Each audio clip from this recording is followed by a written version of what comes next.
This is the cheapest direct drive sim racing wheel that can deliver a mighty 15 torques, and at just $500. Absolutely nothing else on the market can match that dollar to torque ratio. But is there a catch? So who even is Cammus? Well, they're a relatively unknown player in the sim racing world, but this quirky company are certainly flexing their muscles with this, the DDWB, a 15 Newton meter direct drive wheelbase that, on first impressions at least, looks very impressive indeed. Well, save for one catastrophic issue that I had, which I'll get to in detail a little later. But well, now Cammus are also offering other sim gear, including pedal sets, a variety of accessories, and a recently released motion setup. This wheelbase has been around for over a year now, and from what I've seen in other reviews, it's gone through some iterative updates. My one arrived safely after its long journey from the manufacturer in China, very well packaged in thick foam and double packed in cardboard boxes. If you're wondering who I am and what credentials I have to make me worthy of reviewing sim gear, my name's Brendan. I'm a nobody from Australia who drives an MX-5 track car in real life on occasion, and when my kids are asleep at night, I periodically hoon around in Assetto Corsa. I've been driving all sorts of racing games with all types of hardware since turbo racing on the NES in the 90s. But let's get on to what you're actually here for. Getting this thing out of the box, we're met with the wheelbase itself, which is pretty chonky. A beefy power brick, and of course a USB cable to hook this bad boy up to your PC. Side note, yes, this is PC only, no console support. And lastly, some installation hardware and a basic instruction booklet. First impressions are that this is substantial. A heavy unit over 10 kilograms, dressed in an impressive black anodized aluminium case.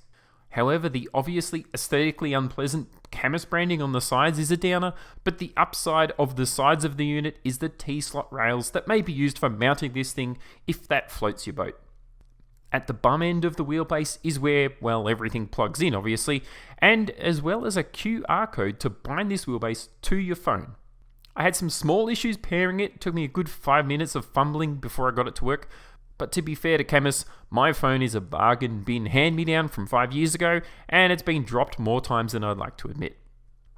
Round the front of the wheelbase features a familiar style quick release, more on that later. There's also the main power button and a plethora of switches, buttons and knobs. Essentially an integrated button box, which is a unique feature. Although they are obviously not in the most accessible location, leaving behind the steering wheel, so not the sort of thing you'd want to be pressing lap after lap. The buttons do have a neat party trick of illuminating when pressed. All this for the $500 entry point is sounding pretty stout, right? But we do need to add a wheel. In my case, complementing the wheelbase is their GT style steering wheel, which is an optional extra. They do also offer a tidy looking F1 wheel if that's up your alley. Either can be had for a couple of $100, or you could grab a buttonless wheel for a little over $60. Note, the wheel did require some assembly. The button box, the wheel and the quick release all needed to be bolted together. The wheel itself is appropriate for a sim setup, around 320mm in diameter, wrapped in a fake leather with a striking red stitching to rival the quality of that sweater your grandma made when you were in kindergarten. But for what it is, it feels nice and has held up to the numerous hours I've driven with the wheel over the past few weeks. As an attachment to the wheel is the button and paddle setup. On the front you have push buttons, toggle switches, and a pair of rotary encoders, and of course around the back are 2 shifter paddles. The bolt-on button box is a marry of alloy and carbon, so the feel of quality is still high there, but the switchgear itself does not feel very premium, especially the buttons. They are what can be described as quite squishy. Behind the rim you find 2 paddle shifters, again using carbon with a pair of magnets per paddle, which make for a really nice and defined snap as you shift. Last item of note around the back is the Cammus quick release system with the integrated pins for the electronics. This is definitely something I view as a positive for this setup. Importantly, this is a common automotive grade system, so there's every chance that this would work with a lot of other quick release mechanisms out there for real cars. Now with that said, I did try my wheel from my actual track car, which uses an NRG brand release. Sadly, that one didn't quite fit. I also tried a couple of cheap Chinese sourced quick releases, and I'm pleased to say that one did fit perfectly. So I'll include a link in the description where you could get one for yourself if that floats your boat. That said, I do find removal of the wheel from the quick release to be a little bit cumbersome, as there's a secondary small push button lock as well as the usual sliding collar. Thankfully, removing a small grub screw does away with the need for the secondary push button and makes the quick change process way more convenient. When it comes to getting this big bertha actually set up on the rig, first of all, suffice to say, because of the size and weight of the unit, not to mention the torque it puts out, you're definitely going to need a dedicated cockpit. This is not a wheelbase you can clamp onto your desk. And while I mentioned earlier that this does come with an instruction booklet, I in fact found that actually the manufacturer's online video guides are pretty good for addressing any mysteries about the setup process. Some folk online have claimed mounting is tricky due to the unique hole spacing on the underside, but honestly most of you who are building more serious rigs are fairly handy, and this is no harder than trying to put together some Swedish flat pack furniture. And if you really are a prissy little whiny, well then there are adapters and mounting plate options available from Cammus that make this thing even easier to install, including an adapter to convert it to the more common Fanatec bolt pattern. Regardless, for me some standard 80/20 brackets and T-nuts and the wheelbase was firmly attached to my rig without any drama. The rest of the physical install involves simply a USB cable to the back of the PC and the power input via the chonky power brick, and then it's onto the PC software, which was simple enough to download from the Cammus website, straightforward to install and run, and in summary it offers the fundamentals for configuration. That is to say, for an average Joe like me, it does exactly what it needs to do. I know I've heard some people criticize its simplicity and lack of customization, but honestly I feel there's enough here to get the wheelbase set up to a reasonable state without overcomplicating life. Now I need to say that this is all pretty seamless. Upon powering up the wheelbase and connecting the wheel, the software immediately detected everything and presented all the options we needed. Also, from here we can do firmware updates, save custom configs to load later, so as far as I'm concerned it does what it needs to do in a straightforward way. Sadly, here is where I first noticed my significant problem. The button display on the screen highlights which buttons or switches you press, and for me the left paddle was permanently depressed and wouldn't register clicks. I tried all the obvious things like restarting everything, checking connections, before eventually resorting to contacting Cammus directly. After some back and forth via email, they had me disassemble the unit, where I found no visible signs of a fault. I tried resyncing the wheel to their base via the mobile app. None of this helped. They eventually sent me out a replacement sensor for the shifter, which arrived rather timely within a week or two via DHL, and although I had to do some disassembly and reassembly, it thankfully did resolve the issue there. Now onto the meat and potatoes, the driving. I started in Assetto Corsa because that's where I spend most of my time driving virtually, and immediately there's no doubt this 15 Newton meters on offer is powerful. At first I was saying to myself, wow, this is really smooth. But then I realized it was too smooth. It was like driving a Rolls Royce. The feedback and the detail were just a little bit too washed out. It was like that time I put my wife's red dress in the laundry and it came out pink. Get it? Washed out. Now, making some tweaks in the Cammus software and the in-game settings certainly helped a lot. I reduced the overall force output, removed some of the damper settings, and increased the effects to 100% in the Cammus side of things, and then made some finer adjustments for AC itself. I had a go at a few different driving styles, an old school F1 car around Monaco, some drifting, and even a rally course.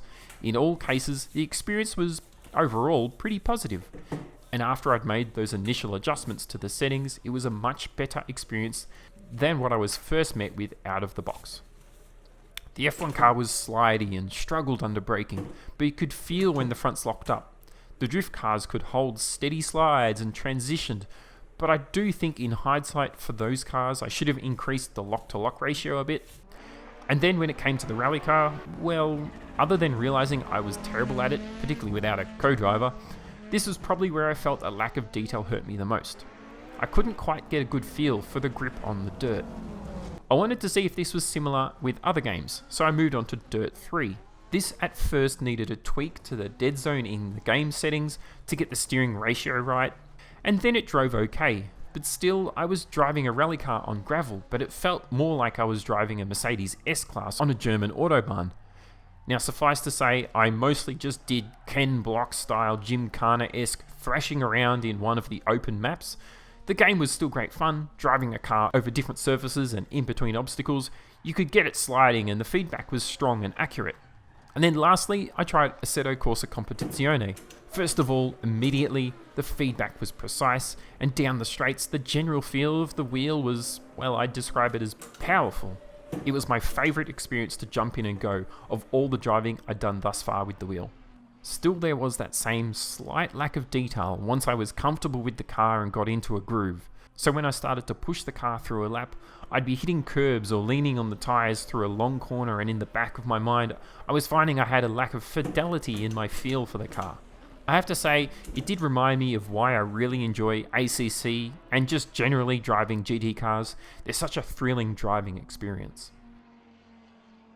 The Cammus DDWB is a strong wheelbase at an extremely competitive price point. It delivers on raw horsepower, kind of the old school muscle car approach, all brawn and no brains. It has some excellent features that maybe even some of the bigger manufacturers should be jealous about, including the buttons on the base and the standard bolt pattern for the steering wheel mount. The software is functional but not overcomplicated, if a little brief for the more advanced sim driver. My initial impressions of the questionable button quality was somewhat validated with the faulty paddle, but honestly, as part of the process of having to open up the inside of the button box, it was, to my untrained eye, really nicely made inside. I've seen reviews online criticize the availability to source this unit or the delivery costs when getting it from China, but in reality those problems have largely gone away now with a growing list of dealers worldwide. The lack of refinement in terms of feedback means that it's so close but not quite there. It's drivable, but I was never as confident as I think I wanted to be. There's so much potential, I am sure, with some firmware updates, some tweaks to settings. This wheel would be hard to rival at this price point. I don't see this wheelbase as an industry revolution, but it sure will keep the bigger guys on their toes and stop them from getting too complacent.